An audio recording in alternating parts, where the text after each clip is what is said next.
Pozdrawiamy z małego turystycznego kurortu położonego we wschodniej części wyspy Lanzarote, miasta żyjącego głównie z usług skoncentrowanych wokół turystyki. W tym odcinku pokażemy Wam, jak wygląda życie w Costa Teguise, gdzie wypoczywać, robić zakupy i jak aktywnie spędzać czas. Zapraszamy!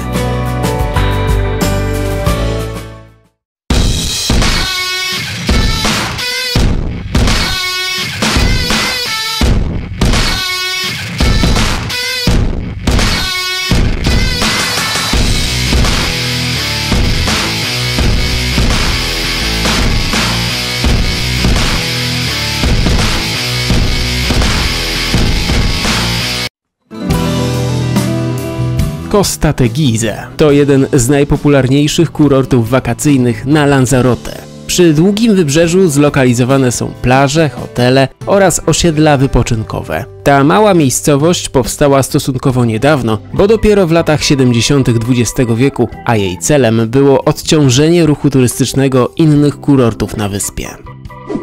Najbardziej charakterystycznym symbolem miasta jest ciągnąca się przez całą miejscowość promenada, którą możecie przemieszczać się pomiędzy wszystkimi plażami. Spacerowa okolica obfituje w piękne widoki, dlatego warto wybrać się na spacer już pierwszego dnia pobytu, a przy okazji zrobić rekonesans w okolicy plaż. Na wszystkich z nich znajduje się piasek, jednak im dalej na północ, tym więcej piachu i przy okazji wiatru.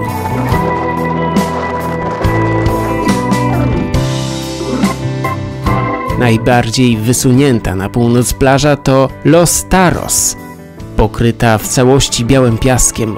Od znajdującej się na południu 600-metrowej plaży Las Cutaras oddziela ją cypel z wydmami. Obie te plaże są bardzo lubiane przez surferów próbujących swoich sił w walce z wiatrem.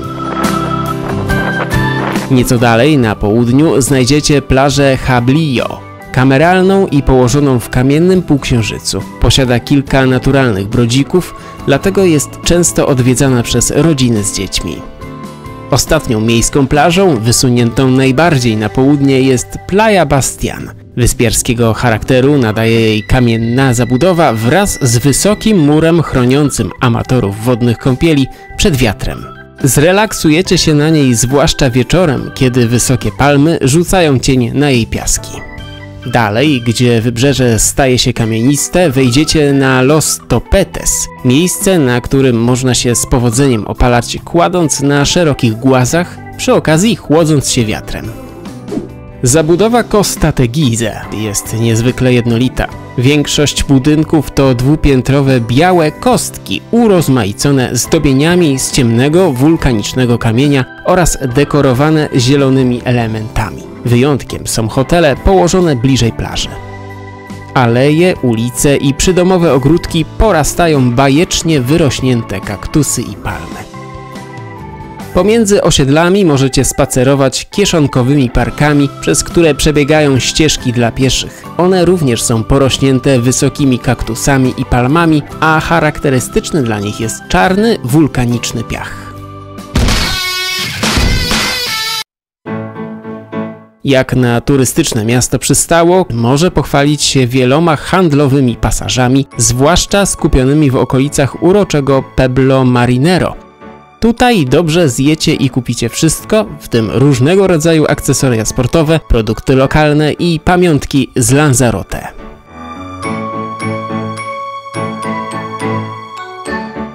A jeśli o sklepach mowa, warto wspomnieć o tych wielkopowierzchniowych, gdzie dokonacie tańszych zakupów żywności i wody. W mieście do dyspozycji znajdziecie dyskonty dwóch sieci, Spar oraz Hyperdino. Powinniśmy nadmienić, że w sklepach położonych bliżej hoteli i centrum znajdziecie wyższe ceny niż w ich odpowiednikach na obrzeżach miasta. Ciasteczka mięsne, euro 40 centów. Najtańsza woda 1,5 litrowa 90 kosztuje 50 centów, pół litra. Baniak wody 3,25.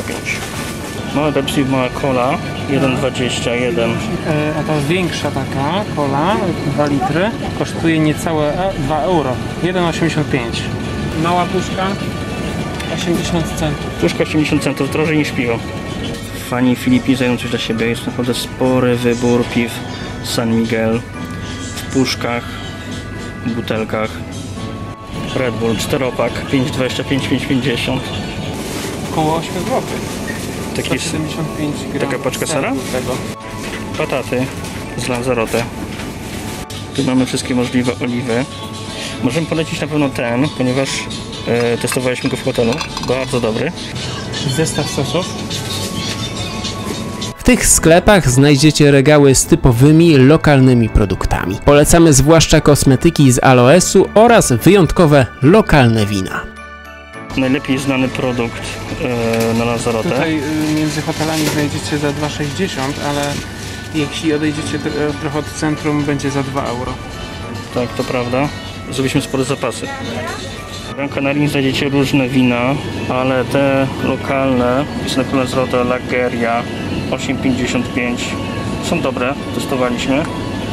Albo te, to z takiego miasta, w którym byliśmy też, 14,15.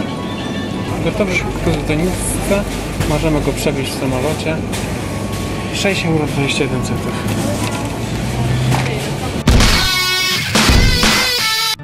Zatrzymując się w Costa Teguise, możecie skorzystać z wielu aktywności. W pobliżu piaszczystych plaż na pewno znajdziecie jakiś punkt wypożyczania sprzętu wodnego, ale jeśli nie umiecie za bardzo w te windsurfingi,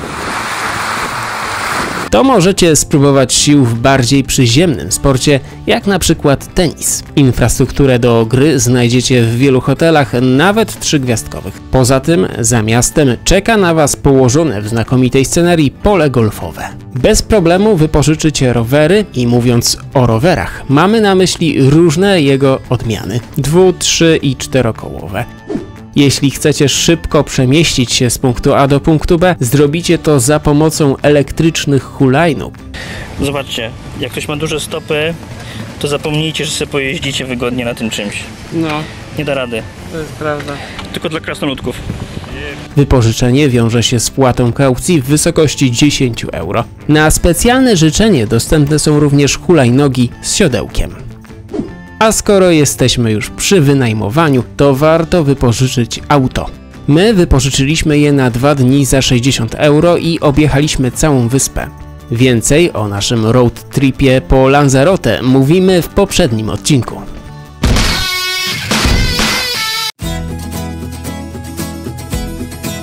Na koniec kilka słów o hotelu Blue Bay Lanzarote. Jest to zespół niewysokich bloków z centralnym placem, na którym jest basen i bar. W ofercie all inclusive można do woli popijać napoje i chrupać przekąski. Restauracja oferuje pyszne posiłki, a dla ceniących sobie niezależność apartamenty wyposażono w aneksy kuchenne.